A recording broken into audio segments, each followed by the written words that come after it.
说，是不是让我教你怎么勾引包大哥？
主任，确实是我错了，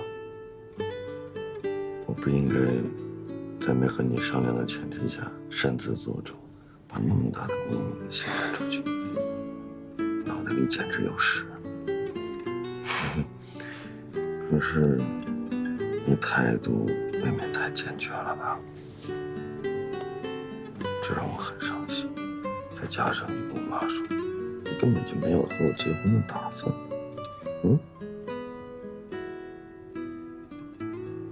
确实没有啊。哦，好，你就不能说两句好话，哪怕撇撇我一下？有好听的，我也想跟你道歉，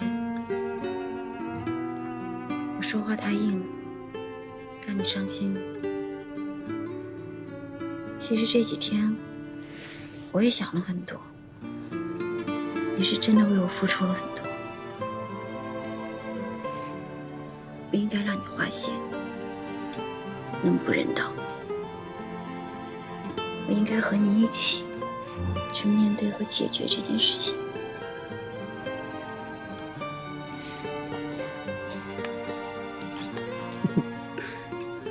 还记得我和你说的，你要做美女的自觉，美女是不会犯错误的，全都是我的错，是我没有替你着想，是我太幼稚了。你说谁还不生个气呀？那总不能因为一有分歧，我转头就走吧？你这么骄傲的女人，要不是因为爱我，怎么可能忍受我妈呢？我保证，以后不管发生什么事情，不会丢下你一个人，绝对不会。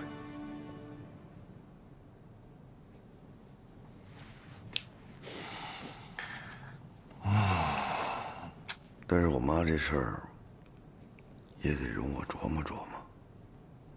给我1个月的时间行吗？就1个月。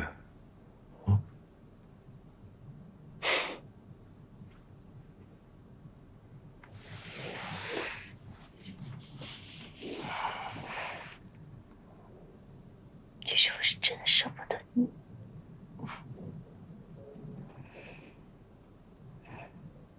但一想到我们2个都不是你妈的对手，确实。怎么办？或许我可以向一个人求教。打电话呢。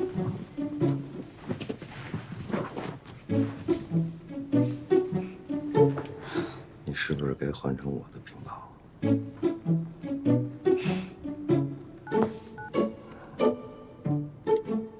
许妖精，他这个人做事情确实是剑走偏锋，可是这种坏蛋想出的主意，咱俩做得到吗？我觉着这事得找一个结过婚的，而且有那种难对付的婆婆的人。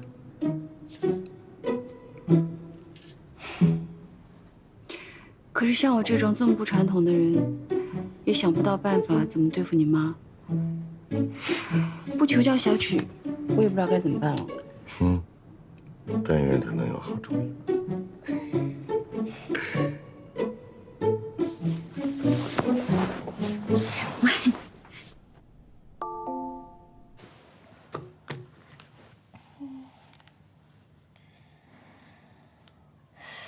起床前来我家，有个问题需要求助，我想你应该有独特的思路。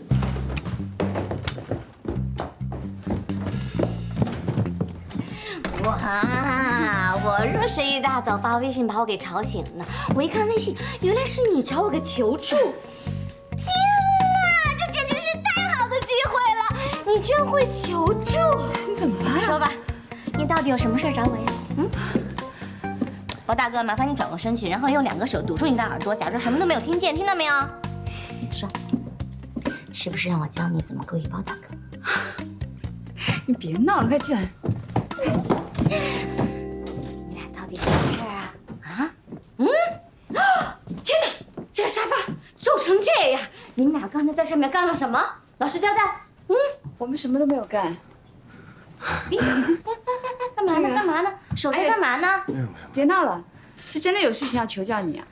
到底什么事儿啊？先坐下来再说。坐下来再说。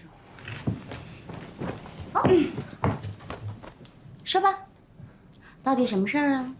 是这样的，他的妈妈人很强势，总是干涉我们之间的事情。但其实我们真的不想让他干涉过多，包子其实也没有办法对付，那就只好讨教你喽。原来你是这样的，包总。好吧，能扛包总的笑话，牺牲点睡眠，那也是值得的。怎么会对付不了呢？具体说明一下，我好对症下药。虽然啊，我没有对付婆婆的经验，但是对付爸妈，你们算是问对人了。你说，说吧，你说，说嘛，不要不好意思。我妈她听到了别人的谣言，到了上海大闹一通，惹得我们都很不高兴。我替安迪分辨了几句，她不但不听，反而责怪我受了安迪的迷惑，回到家不吃饭不睡觉，差点进了医院。然后呢？谈恋爱本来是我跟安迪2个人的事情，那我们2个人的意思，不希望解释那么清楚，以免留下后患。但是你心一软就什么都说了。明白了，包总啊，原来你是被你爸妈给欺负大的。爸妈呀，是这个地球上最不讲道理的生物，他们什么道理都不讲，就让我们服从他们，凭什么呀？对付这种人啊，只有一种办法最有用，那就是比他们还不讲道理。你妈对你1哭2闹3上吊，你直接跨过前2步，奔善道去，简洁又高效。你说吧，你想什么时候回家呀？我打算再待2天。我劝你啊，现在就赶紧收拾东西回家去。记住，先发制人，回去跟你妈说，由于她这么一折腾，你跟安迪分手了，你现在失恋了，痛苦难过，卧床不起。先发制人，后发制于人，明白我的意思了吗？我也不太方便再教唆你更多喽。可是我也觉得这不能从根本上解决问题啊。他妈妈可以一时不提，但是他怀揣着这个心病，加上失眠生病，更加的萎靡下去，包子也不可能不管。No， 你们实在是太小看父母了。他们混了这么多年，什么大风大浪没有见过呀？尤其是包总你的父母，他们俩可是白手起家到现在，这点小事他就承受不了了。不可能，你可千万别被你妈的哭戏给骗了。妈妈们演起哭戏来，那影后都演不过他们。他们俩就是贪心，就是想控制你。OK？ 还真有点道理。以我妈的性格，只要她不想闹，没人能闹得着她。没错，你妈这次完全就是跟你胡闹，她就是想让你顺服她。在这个时候啊，你可千万不能退让，只要你退一步，未来后患无穷。这个时候啊，你们俩就应该把规矩给立好，断他们的念想，掐了他们的贪心，未来大家相处反而会相安无事哦。狭路相逢勇者胜，就是这句话，谁狠谁老大。包总啊，你开窍快，但是呢，你明白这个道理，并不代表你做得到。就像我们家樊大姐，人啊，有些时候啊，得下点决心，否则黏黏糊糊的，反而什么事都做不到哦。我能。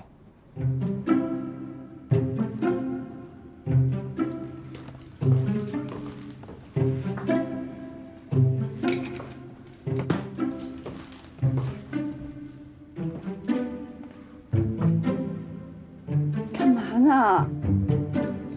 曲涛说的没错，我不能人财两空，失恋让人成长，我要成长。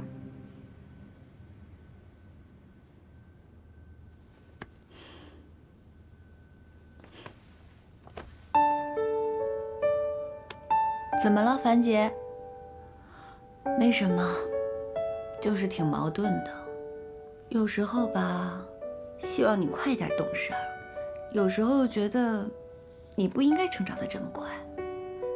但凡有人疼爱，谁能早早成熟啊？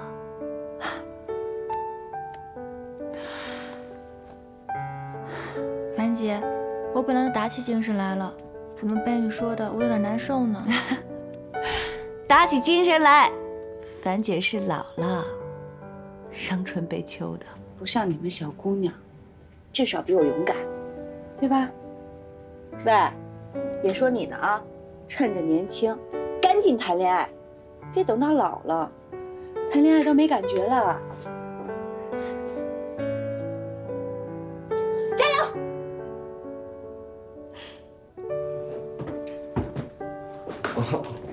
哎，闹，我一会儿还要上班去呢。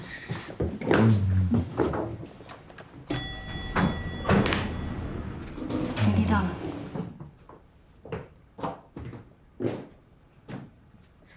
来，怎么？听了我的建议走了？你怎么总是能够神不知鬼不觉的呀？对，听你的意见，准备一哭二闹三上吊。安迪，我够朋友吧？刚才当着包总的面，我不方便说，我把赵医生扔家里，特意出来嘱咐你。其实啊，包总心里清楚得很，他无论怎么在他爸妈面前折腾，他都是他爸妈的亲生儿子。只要你心狠手辣，他就什么事儿都可以做得成。所以呢，你绝对不能心软。那边的父母不是你的亲爸亲妈，你不见他们的。家庭这种事儿吧，不是东风压倒西风，就是西风压倒东风。所以呀，你从一开始就绝对不能给他妈半点机会。OK？ 可是我在想，如果我真的没有打算要跟他结婚，我是不是不应该让他为我做那么多事情，甚至与他妈妈对抗？这样对他很不公平啊！哎，我是想让你心狠一点，坚决杜绝那边朝你伸手，你怎么反而还心软起来了呢？可是如果我这边平衡了，他跟他的家庭那边就平衡不了了。好了，谢谢你给了我那么多的建议，不过我还是觉得我不应该让他这么做。没事了，去陪你的赵医生吧。哎，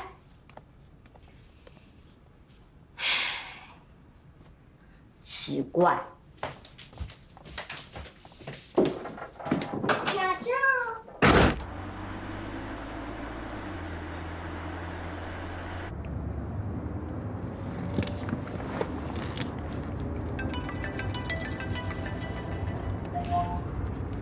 主任，有何吩咐啊？我已经到办公室了，你快到了吗？快到了。你放心，全身的每一个细胞都进入到了备战状态，随时准备开始实施计划。我觉得你还是不要假装自杀了。我觉得这想法很幼稚，而且你妈那么精明，你要想骗过她，万一伤到自己怎么办？所以这个计划结束，我们再想别的办法。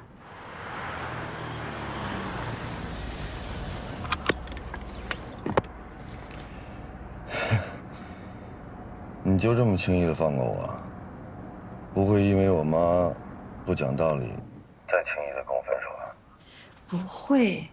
安妮，你愿意因为我放弃自己原本非常坚持的主张，是不是说明你爱我比之前多一点？我对我们的关系要更踏实一些。你不踏实吗？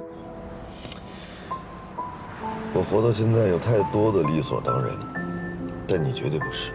之前是我追着你的影子，你爱答不理，之后又因为我妈张口就跟我说分手。你以为我妈回家跟我说，你根本就没有跟我结婚的打算？作为一个男人，我不应该郁闷，我不应该沮丧吗？对不起。不，你不用说对不起。你现在能这么做，都是在为我考虑，我高兴还来不及呢。我妈你交给我，我来约束她。我这种人，就算是真的自杀，只要是没断气儿，也无法取信于人，天生就没这气质。不过话说回来啊，小曲倒是给了我思路，我会选择其他的途径。虽然我不知道为什么这么做，但是这件事情既然对你这么重要，我必须做到。你也相信我，我真的不需要你做这件事情，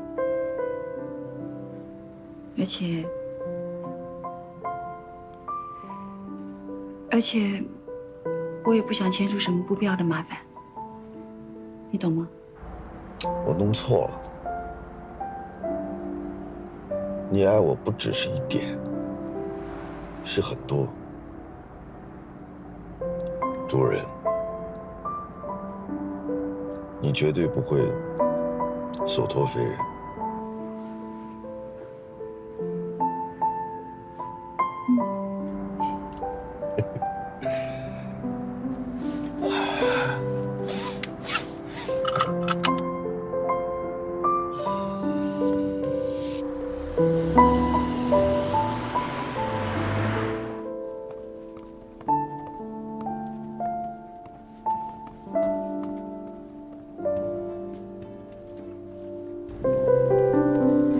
莹莹，哎，我好像看见你的男朋友了。应勤在哪儿呢？我不知道是不是他，就在门口站着呢，傻乎乎的。哎，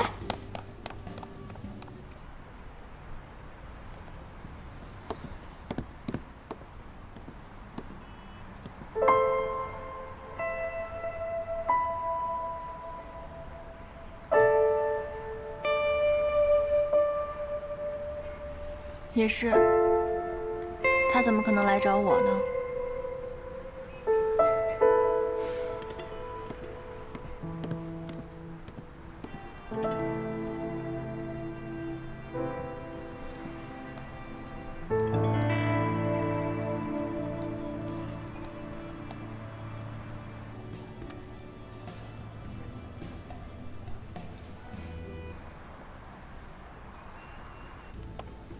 哎，是他吗？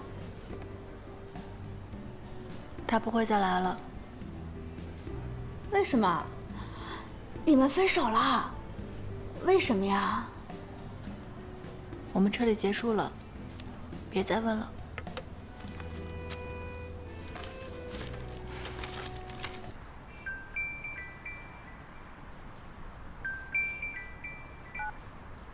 喂，妈。你在哪儿呢？公司呢？你跟小薇相处的怎么样啊？我怎么听她说你什么老是加班啊？应勤。啊？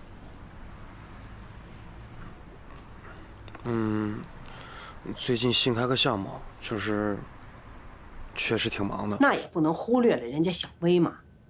你说人家清清白白一个大姑娘，到上海来找你，为什么？不就是为了跟你多接触接触，多增进了解吗？我可是问过人家家了啊，对你那是相当的满意。我的意思啊，你要觉着合适呢，你们就定下来。你觉着他怎么样吗？我不知道。什么叫不知道啊？人家到上海来投奔你，就是看中你的意思，你可要对人家负责任。人家小薇大学毕业，学历条件各方面都很好，你和她又知根知底的，她不像大城市那些姑娘那么难伺候。咱们家可是规规矩矩的人家，你不能平白无故的耽误人家姑娘，知道吗？那行，我知道了，妈。我这还有工作呢，我不跟你说了啊，我回去再跟你说。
待会儿就做个青菜就成了啊！快点啊，我有点饿了。好的，好的。哎，回来了。哎，跟安迪相处的怎么样啊？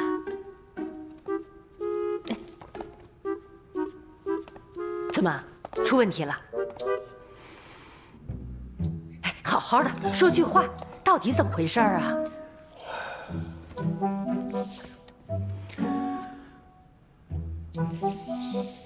您就别问了。你知道我的脾气，我能不问吗？是不是他还在生我的气呀？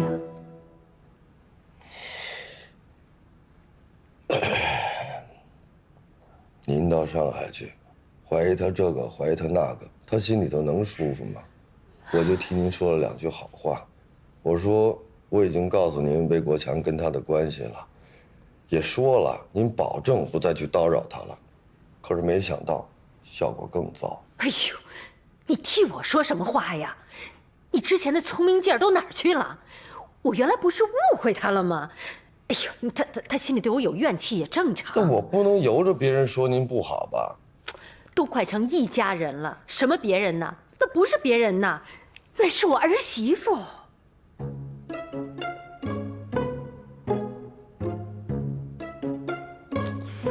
行了吧？哎，这手心手背儿都是肉。安迪是从国外长大的，他受不了别人干涉他的生活，那总不能因为这个我让您受委屈吧？既然你们双方都不能调和，长痛不如短痛，那我还不如跟他分了呢。哎呦，你们年轻人怎么都这样啊？说分手就分手，不行，绝对不行啊！你难得找到像安迪这样的人，她可不像外头那些妖艳的女孩子。行了，你以为我想跟安迪分手啊？我去收拾两件衣服，这几天就在公司住。儿子，宝宝。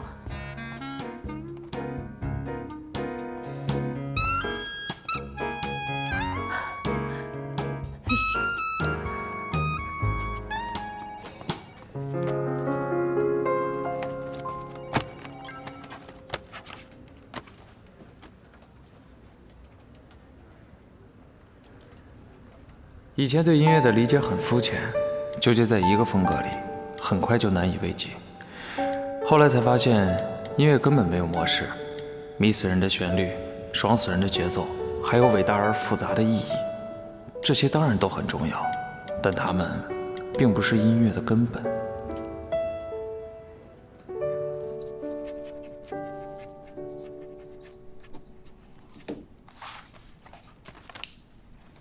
好了，以后我们就是一个站好的兄弟了。你可要把产品盯好，不要给我掉链子哦。放心，肯定没问题。我的资金压在了国内项目上，暂时动不了。垫付金额那边你没有问题吧？没问题。OK， 那就祝我们合作愉快。合作愉快。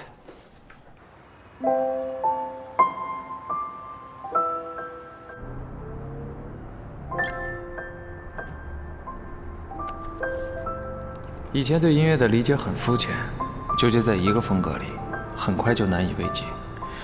后来才发现，音乐根本没有模式，迷死人的旋律，爽死人的节奏，还有伟大而复杂的意义，这些当然都很重要，但它们并不是音乐的根本。音乐本身也是仪式的一部分，或者也可以把它想象成一种标记，它可以是完全无意义的，又像是一阵风，你说不出它的存在有任何经济价值，可它那么好，像穿堂风吹过夏天的皮肤，凉丝丝的在心底。喂，赵工啊，不好意思，华总，这次你送来亚平的还是没能达标，看来我们这次合作不了了。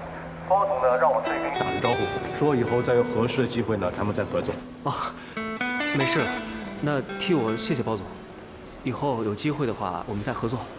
好。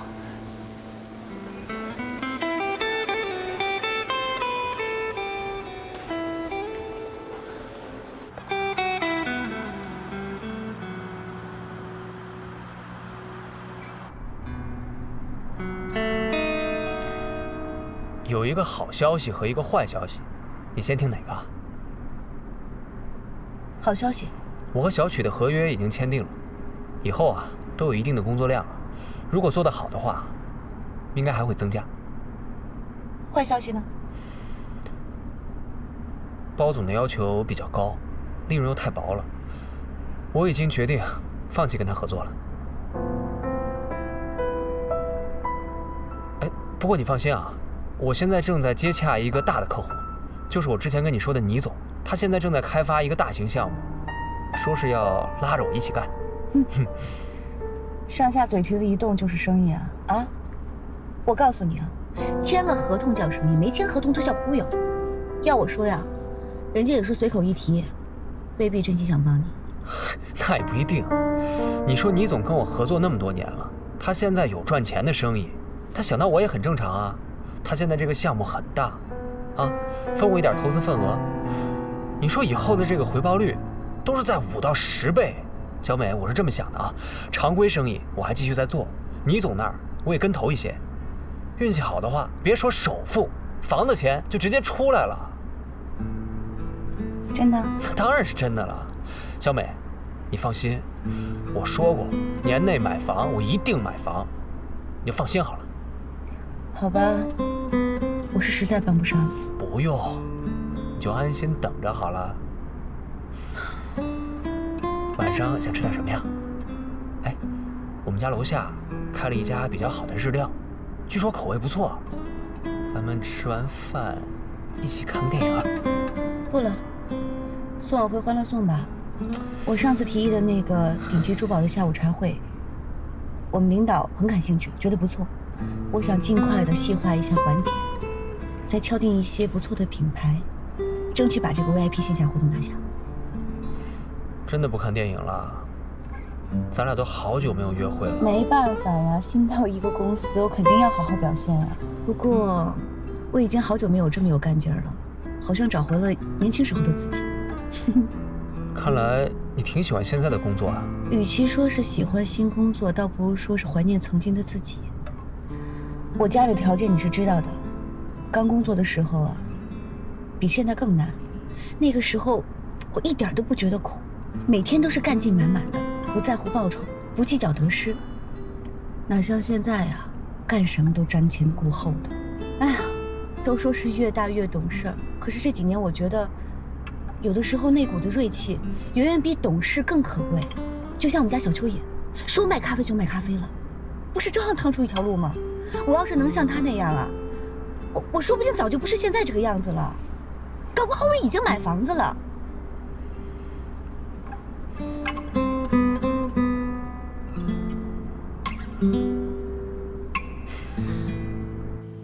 你说咱们这个儿子，跟别的女孩子吧，都挺有招的，就是面对这个安迪，他怎么就傻掉了呢？那都不是为了维护你吗？我用他维护吗？我就是希望他能给我领回个媳妇。这安迪我是认定了，在国外名牌大学毕业，又有能力，以后包包接管了家业，他一定能帮上忙。还有他那个老爸魏国强，打住啊！以安迪他现在目前的这个情况来说啊，他肯定不愿意跟魏国强有什么来往。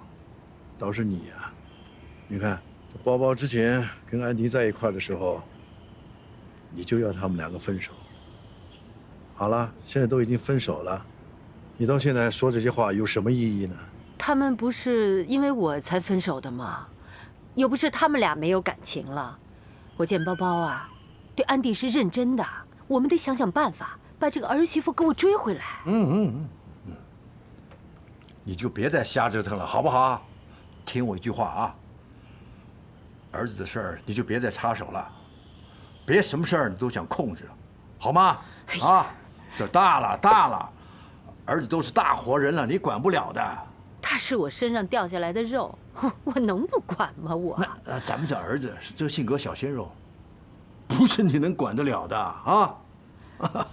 好，那个陶行长今天到上海来，约了几个朋友跟他见面。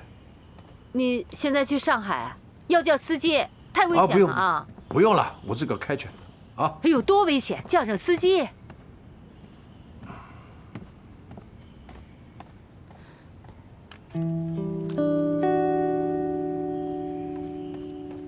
谢谢你的关心。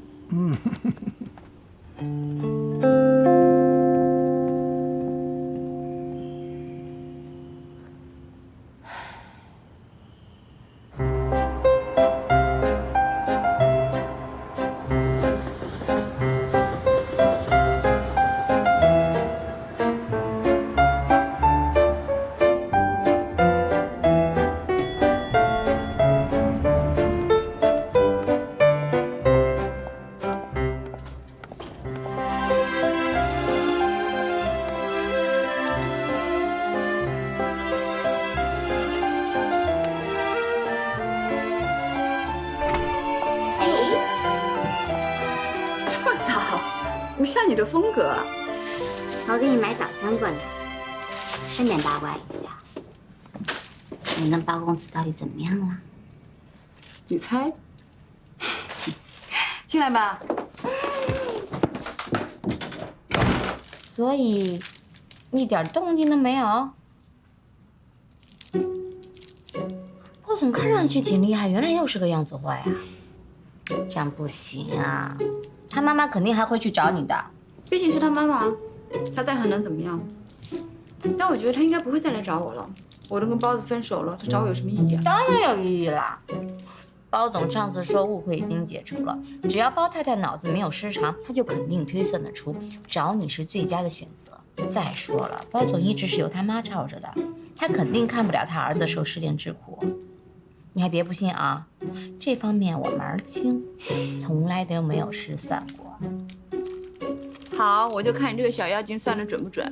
对了，八卦完了，我们说正经事儿。外贸这一块啊，我现在已经渐渐开始上手了，已经跟王百川签订了合同，长期合作的。这方面你要多多指点我哟。你跟王百川签什么合同？你们家本来就做建材生意的，你爸爸也有工厂。为什么要舍近求远的跟他合作？你忘了那回我们送樊姐老爸回老家那一次，就是王百川喝多了出来把酒抠掉，再回去接着喝的那次。我记得。现在已经很少有人像他这么拼命了。不过也是，他压力大。樊大姐跟他年事已高，买房结婚都靠他一个人。喂，你确定不是为了调戏樊小妹啊？我调戏他用得着这么拐弯抹角吗？我当然可以把事情交给我爸爸集团的人去做，但是那帮大爷吃的多拉的少，干出来的活也不见得有王百川这种个体老板来的负责。不如拉他一把，互惠互利。小曲真这么说的？这家伙成长不少，分包的好处就是责任层层分配，利益随责任分割，交给王百川。在管理上，权责会比较清楚，比交给自己人更有效。你笑什么？我说错了啊，你没错。不过这事儿如果换成曲妖精的话，他肯定不止这一点考虑。做实业跟工厂接触的这一部分是最繁琐的一环。小曲从小在家里头耳濡目染。他当然知道分割一点小利益，让别人冲前头、吃拳头、拿零头的道理。再有，他这爸爸手底下不是没有人，但是未必会听他这小丫头片子的。与其花大力气去调遣那些养尊处优的旧臣子，还不如把生意分给像王百川这样的新人，既有效率又听话，还能培养自己的新势力，是这个理吧 ？Oh my god！ 你们这几个真是家学渊源的狐狸精。这么看起来，我真的是跟数字打交道更有安全感。哎，我呀，真没他那么聪明。我做工厂搞研发，其实就是吃拳头拿零头的傻子。我还真想做出点成绩来，宁可笨一点，我要脚踏实地，绝不做投机取巧的事儿。这有时候笨点儿比聪明要好，他踏实。你像曲妖精这种，虽然资质很好，但是他小心思太多，大智慧少，长此以往，他会吃亏。有道理，我会把你的话转给他的。不说了，我要到了。你尽管跟他说，良药苦口。还有，我很想你。所以你要时刻提醒自己，我已经跟你分手了。我知道。拜。拜拜。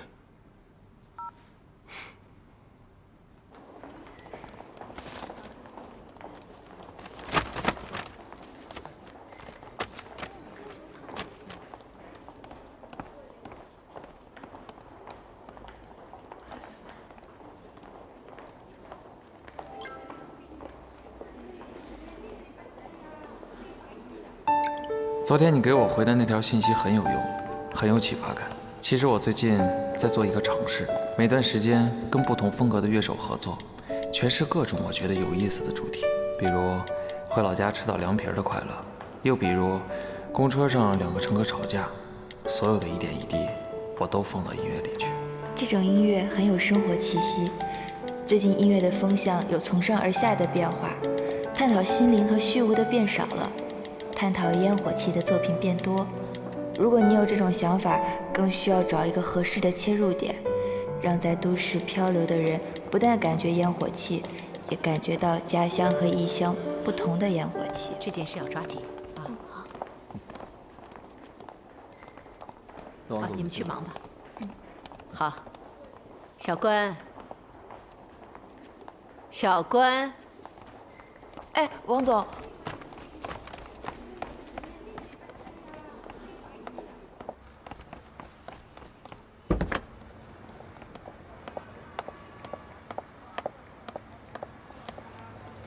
王总，您慢点儿。这是您要的文件，这是电脑包。王总，那您慢走啊。哎，小关，听说你在考 MBA？ 还在准备阶段呢，还不知道能不能考得上呢。我就是想再充实一下我自己。如果你想工作和学习两不误的话，你就要更加努力了。不要动不动思想分神开小差。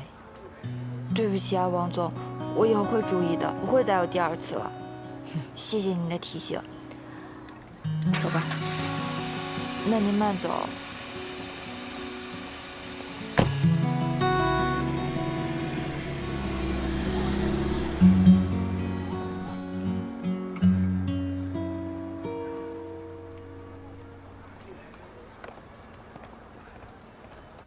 下一个季度的预算出来了 ，PC 和手机业务会大幅削减。北京分公司想申请增加新的预算，被我驳回了，因为我认为在完成对红星的收购之前，不应该再批新的预算。既然交给你了，你决定就行，不用向我汇报。谢谢。还有啊，这周要跟包氏开会，需不需要派别人去？不需要。这么专业啊，你不用勉强自己的。我跟包玉凡，我们和好了。这个茶真的很香啊。不怕他妈妈搅局了？小曲给我们出了一个主意，所以我现在跟包子在假装分手。想逼包太太就范，不过根据我对他的了解，有点困难。我知道，我自己愚蠢地选择了一条畏途，就像鸵鸟一样，情愿把头埋在沙子里，不去想未来会发生什么。看来你很爱他。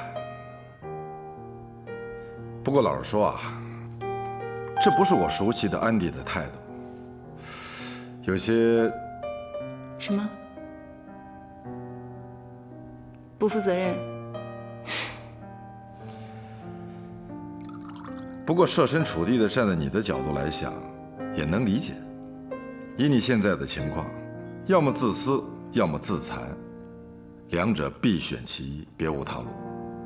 所以作为朋友，我支持你自私一点。